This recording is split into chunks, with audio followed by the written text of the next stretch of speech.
Bienvenidos. Welcome. My name is Rosa Woods, and today I'd like to teach you a little bit about my Spanish heritage. My mother was originally from Sevilla, Spain, and my father was from South Carolina. And yes, my cousins, they all still live in South Carolina and appreciate my twang when I talk to them. I can also speak to all of my cousins in Spain and all of my friends. My family was brought up bilingually and biculturally. As a result, I had a very rich childhood and life. It gave me the opportunity to learn a lot about multiple cultures, and as a result, a better understanding about the diversity that exists, not just in lots of different areas of our lives, but also in how we think and how we react and how our emotions are displayed, uh, everything.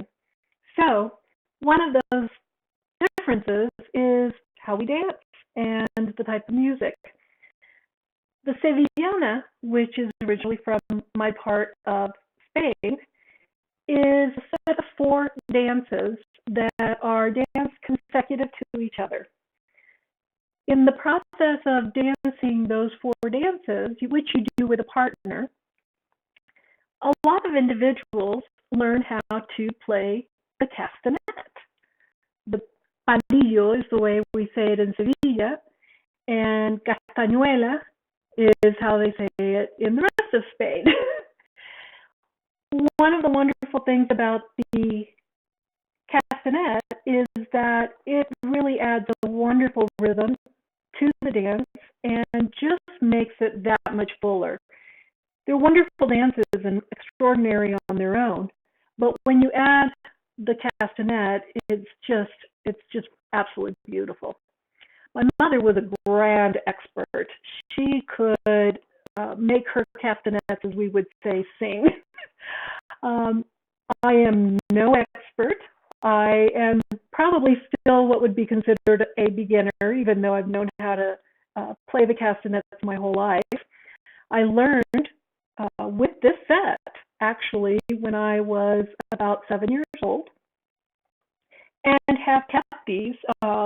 I never needed another pair, and once you get used to a particular pair, you tend to stick with them. So there is a specific way to put on the castanets, and there's a specific hand that they belong on. So when you have castanets, you look at the top, and if there are some little marks, if there are more marks on one castanet than on the other, you may or may not be able to see the marks through the video, but the one with the most number of marks is going to be your female castanet, and your male castanet is usually going to just have one little mark. The tone is different in each castanet, and so that is the reason why you want to put them on the correct hand, because each hand does something completely different. So today I'm going to teach you how to put them on and how to do just a very basic rhythm. So to put them on, you are going to put them above your joint, and then you bring them around and you put around the top of your nail. You tighten it because you want them comfortable, but they need to have some sort of elasticity, bounce back to them. So one of the ways I learned how to do this too was to tighten it with my feet. So this is the very traditional way to actually put your arms in your hands, but you wouldn't be able to see me do very much if I kept them that way. So I'm going to flip around here and show you exactly what I'm doing. So the left hand or right, depending on whether you're left or right-handed, usually does more of a beat. of this type. To do that, I use two fingers. Some people just use one finger, which tends to be the middle finger. With the right hand is where you're going to have each finger touch the castanet. And as you can see, whenever you're hitting each finger against the castanet, it's going to touch your palm. And you need it to in order to hold some of that, to be able to make some of that sound. So in teaching you just a very simple rhythm, here we go.